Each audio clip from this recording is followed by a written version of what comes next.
لطف وہاں فرماتے یہ ہیں، ماں جب اکلوتے کو چھوڑے آ آ کہہ کے بلاتے یہ ہیں۔ گناہگاروں کو جہنم سے خلاصی ملنا شروع ہوگی، اور ناز کا یہ انداز بڑھتے بڑھتے بڑھتے بڑھتے 4 سجدوں پر کسی کی پرواہ نہیں ہوگی، ہر شخص جو ہے کسی طرح سے خلاصی چاہتا ہوگا، یہاں تک کہ باپ کو بیٹے کی پرواہ نہیں ہوگی، بیٹے کو باپ کی پرواہ مبتلا ہوگا۔ گناہ گاروں کا جو پسینہ آپ کو پتہ ہے، ان کا پسینہ ان کے ٹخنوں تک آئے گا، ان کے گھٹنوں تک آئے گا، ان کے کان کی لو تک آئے گا، یعنی مغز جو ہیں وہ رب العالمین والصلاۃ والسلام علی سید الانبیاء والمرسلین۔ تمام دیکھنے والوں کو جنید اقبال کی جانب سے انتہائی محبت کے ساتھ السلام علیکم۔ آج کا ویلاگ بہت بہت امپورٹنٹ ہے۔ انشاءاللہ آج میں اور آپ مل کر ایک تصوراتی خاکہ پہ ذہن میں رکھیں گے اور محشر کے میدان میں انشاءاللہ جمع ہوں گے، اور ذرا یہ تصور کریں گے کہ ہمارے جو بخشش کے پیمانے ہیں وہ کیا ہیں۔ آیا کہ ہمارے اعمال ہیں، آیا کہ اللہ تبارک و تعالیٰ کی رحمت ہے، آیا کہ سرکار کی شفاعت ہے۔ ذرا اس معاملے کو تھوڑا سا ہم سمجھتے ہیں، اور ذہن میں رکھیے گا جتنی گفتگو میں آپ سے کروں گا یہ آلموسٹ احادیث کی روشنی میں ہے، اس کے سیناپسس میں آپ کے سامنے بیان کر رہا ہوں یا اس کا کرکس بیان کر رہا ہوں، کیونکہ ظاہر ہے ویلاگ میں وقت ذرا کم ہوتا ہے، لہٰذا آئیے ذرا تصور کرتے ہیں کہ روز محشر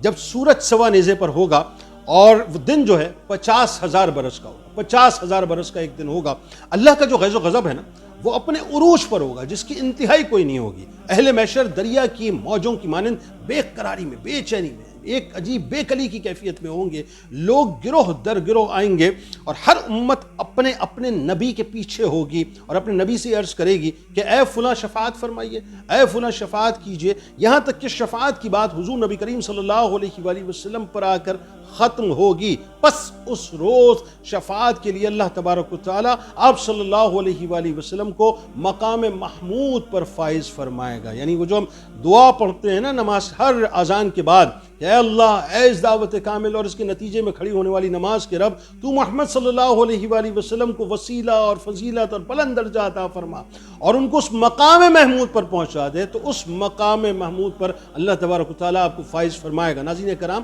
یہ وہ دن ہوگا جب کوئی کسی کا حامی و مددگار نہیں ہوگا، ایون کوئی کسی کا پرسان حال نہیں ہوگا، سب کو اپنی فکر لگی ہوگی، اپنی اپنی پڑی ہوگی، کسی کو کوئی کسی کی پرواہ نہیں ہوگی، چاہے کتنا ہی قریب ترین رشتہ ہو، سب اپنے اپنے معاملے کے اندر الجھے ہوئے ہوں گے، اپنے اپنے معاملے کے اندر خوف میں مبتلا ہوں گے کہ پتہ نہیں میرے ساتھ کیا ہونے والا ہے، پتہ نہیں میرے اعمال کا جب بکسہ کھلے گا تو اس بکسے سے نکلے گا کیا، یعنی میرا جب اعمال نامہ میرے سامنے رکھا جائے گا یا مجھے کہا جائے گا کہ پڑھو تو میں کیسے اس کو بیان کروں گا، تو ہر شخص ایک تذبذب میں، ایک بے چینی میں، ایک خوف میں مبتلا ہوگا۔ گناہ گاروں کا جو پسینہ آپ کو پتہ ہے، ان کا پسینہ ان کے ٹخنوں تک آئے گا، ان کے گھٹنوں تک آئے گا، ان کے کان کی لو تک آئے گا، یعنی مغز جو ہیں وہ کھولتے ہوں گے اور زبانیں سوکھ کر کانٹا ہو جائیں گی۔ اسی حالت میں قیامت کا آدھا دن یعنی تقریباً 25,000 برس گزر جائیں گے، لیکن حساب و کتاب شروع نہ ہوگا۔ اب لوگ آپس میں ذرا مشورہ کریں گے اور مشورے کے بعد یہ طے ہوگا کہ باری باری حضرت آدم علیہ السلام، حضرت نوح علیہ السلام،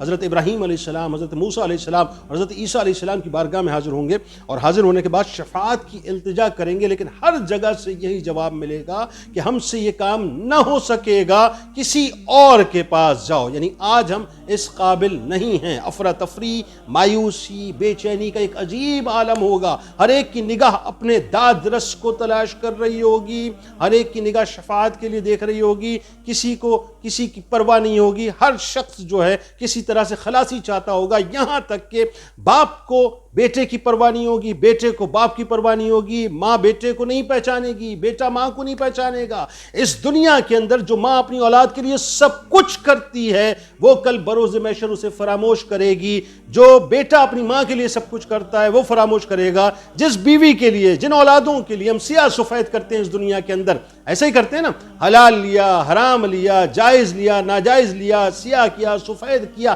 بس مال آنا چاہیے، اولادوں کا مستقبل اچھا ہونا چاہیے، بیوی خوش ہونی چاہیے، تو وہ جو کچھ بھی کر رہے ہوں گے ایک دوسرے کے لیے دنیا کے اندر، آخرت میں کوئی کسی کو نہیں پہچانے گا۔ باپ فراموش بیٹے کو کر دے گا، بیوی فراموش شوہر کو کر دے گی، ہاں میرے سرتاج، آپ میرے سرتاج تھے، دنیا میں آپ نے میرے لیے بہت کچھ کیا، لیکن آج جس فکر میں آپ مبتلا ہیں میں بھی اسی فکر میں مبتلا ہوں، یعنی مجھے بھی ایک نیکی چاہیے جس کی وجہ سے میں کامیاب ہو جاؤں۔ یعنی اس دن سب کو اپنی اپنی پڑی ہوگی ایک ایک نیکی، جسے ہم دنیا میں بڑی ہیچ سمجھتے ہیں نا کہ صاحب کیا ایک نیکی ہم کریں گے۔ آج تو یہ ہوتا ہے نا، کوئی آپ سے کہہ دے کہ صاحب ذرا یہ کام کر لیجئے نیکی مل جائے گی، ارے کر لیں گے، ٹھیک ہے ہو جائے گا، وقت ہے کر لیں گے دیکھ لیں گے، یعنی ایک نیکی کو ہم ہیچ سمجھ رہے ہوتے ہیں۔ یعنی کل ذہن میں رکھیے گا کہ اس ایک ایک نیکی کی محتاجی ہوگی، ہر طرف سے نفسی نفسی کی صدائیں بلند ہو رہی ہوں گی، اور یہی وہ موقع ہوگا کہ میرے آپ کے آقا و مولا صلی اللہ علیہ وآلہ وسلم شفیع المذنبین کی زبان اقدس سے امتی امتی کی صدائیں بلند ہو رہی ہوں گی۔ یعنی تمام انبیاء اپنی اپنی دعائیں جو دنیا میں مانگ چکے ہوں گے،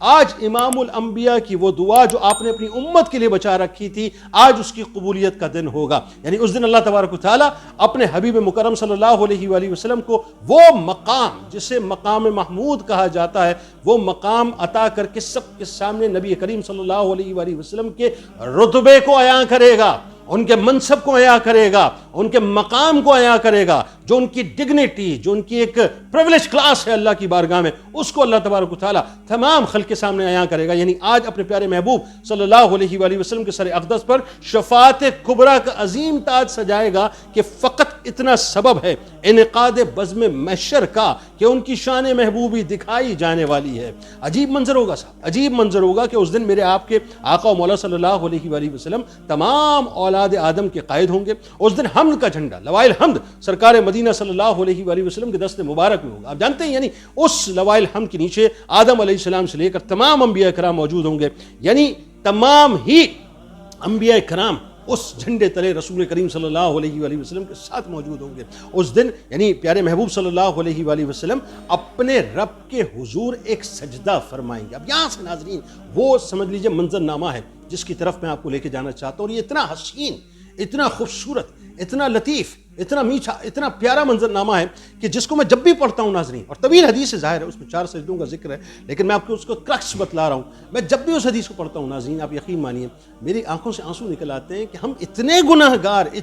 گار ہیں، لیکن سرکار ہم پر کتنا کرم فرمائیں گے۔ ذرا سنیں کہ نبی کریم صلی اللہ علیہ وآلہ وسلم اپنے رب کے حضور ایک سجدہ فرمائیں گے، یعنی سجدہ ریز ہوں گے، اور وہ ہم بیان کریں گے جو اس سے پہلے نہ کسی نے سنی ہوگی، نہ کسی نے بیان کی ہوگی، یعنی ان الفاظ میں اپنے رب کی بارگاہ میں اس کی ثنا اور توصیف کریں گے، اس کی شان بیان کریں گے۔ اللہ تبارک و تعالیٰ اپنے پیارے حبیب مکرم صلی اللہ علیہ وآلہ وسلم سے بڑی ہی محبت کے انداز سے فرمائے گا، یعنی محب اور محبوب کے درمیان اب ناز اور مان کا ایک سلسلے کا آغاز ہوگا کہ اے میرے پیارے حبیب صلی اللہ علیہ وآلہ وسلم اپنے سر اقدس کو اٹھائیں، آپ جو بات کریں گے آج سنی جائے گی، آپ جس کی شفاعت کہیں گے اس کی شفاعت قبول کی جائے گی۔ یعنی اب گناہ گاروں کو جہنم سے خلاصی ملنا شروع ہوگی، اور ناز کا یہ انداز بڑھتے بڑھتے بڑھتے بڑھتے 4 سجدوں پر محیط ہوگا۔ یعنی اتنے طویل سجدے جس کو انسان بیان نہیں کر سکتا۔ عالم یہ ہوگا کہ ان الفاظ میں ہم بیان ہوگی جس کو کسی نے سنا نہیں ہوگا، کسی کو بیان نہیں کیا ہوگا۔ یعنی عالم یہ ہوگا کہ سرکار علیہ السلام یہاں سر اقدس کو اٹھائیں گے، وہاں جہنم میں جائیں گے، جہنمیوں کو نکال کر لے کے آئیں گے، پھر سجدہ فرمائیں گے، پھر ہم بیان کریں گے، پھر ناز سے اللہ تعالیٰ ان کے سر اقدس کو اٹھانے کو کہے گا، پھر ان کو اذن دے گا، پھر وہ جائیں گے، یعنی آنے جانے کا سلسلہ لگا رہے گا، یہاں تک کہ اللہ تبارک و تعالیٰ ان کو بھی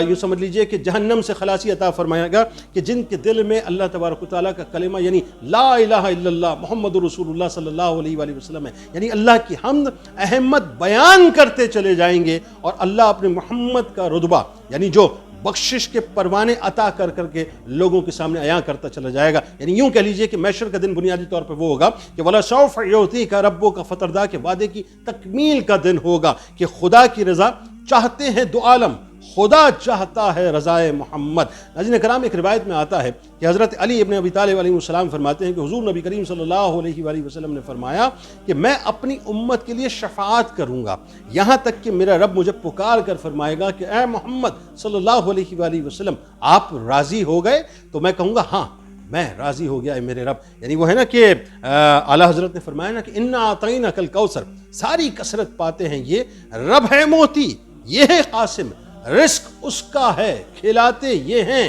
اپنی بنی ہم آپ بگاڑے کون بنائے، بناتے یہ ہیں، باپ جہاں بیٹے سے بھاگ، یہ منظر نامہ قیامت کا ہے، باپ جہاں بیٹے سے بھاگے لطف وہاں فرماتے یہ ہیں، ماں جب اکلوتے کو چھوڑے آ آ کہہ کے بلاتے یہ ہیں، ٹھنڈا ٹھنڈا میٹھا میٹھا پیتے ہم ہیں، پلاتے یہ ہیں، سلم سلم کی ڈھارس سے پل پر ہم کو چلاتے یہ ہیں۔ ناظرین کرام، رسول کریم صلی اللہ علیہ وآلہ وسلم کا اتنا کرم اس امت پر ہے، اتنا کرم ہے کہ ذرا سوچئے، حضرت انس رضی اللہ تعالیٰ عنہ صحابی رسول، 10 سال تک سرکار علیہ السلام کی خدمت کی، یعنی اسٹیمپڈ جنتی ہے نا، اس میں تو کوئی دوسری رائے نہیں ہے۔ اب مجھے بتائیے ذرا، کوئی دوسری رائے نہیں ہے؟ اچھا، اب سوال کیا کر رہے ہیں ذرا سنیے، سوال یہ کر رہے ہیں، یا رسول اللہ صلی اللہ علیہ وآلہ وسلم، جس کا مفہوم ملتا ہے کہ کیا کل بروز محشر آپ میری شفاعت فرمائیں گے؟ سرکار نے یہ نہیں فرمایا، نہیں انس نہیں رضی اللہ تعالیٰ عنہ، ایسا نہیں، ممکن نہیں ہے، یہ تو اللہ کے اختیار میں ہے، بے شک اللہ ہی کے اختیار، اللہ کے اذن سے نبی کریم صلی اللہ علیہ وآلہ وسلم کا اختیار ہے، لیکن آپ نے منع نہیں فرمایا، آپ نے فرمایا ہاں ہاں میں شفاعت کروں گا۔ اچھا، اب بات یہ ختم نہیں کی، اگلا سوال غلام نے کیا پوچھ لیا؟ صحابی تھے نا صاحب، ان کے عقیدے بڑے مضبوط تھے، بڑے پیارے عقیدے، بڑے معصوم عقیدے تھے۔ اگلا سوال یہ کر لیا، یا رسول اللہ صلی اللہ علیہ وآلہ وسلم ذرا یہ بتلائیے میں محشر کے روز آپ کو کہاں تلاش کروں؟ سرکار نے فرمایا پل صراط پہ۔ اچھا، بات یہاں بھی نہ روکی، پھر عرض کر دیا، یا رسول اللہ اگر وہاں نہ دیکھوں تو پھر فرمایا کہ میزان کے قریب دیکھ لینا۔ اچھا، وہاں بھی بات نہ روکی، پھر عرض کر دیا، یعنی یا رسول اللہ صلی اللہ علیہ وآلہ وسلم اگر وہاں نہ پاؤں تو پھر فرمایا حوض کوثر پر۔ ان 3 جگہوں میں سے کسی ایک جگہ پر ہوں گا۔ ارے صاحب، جو اسٹیمپڈ جنتی ہیں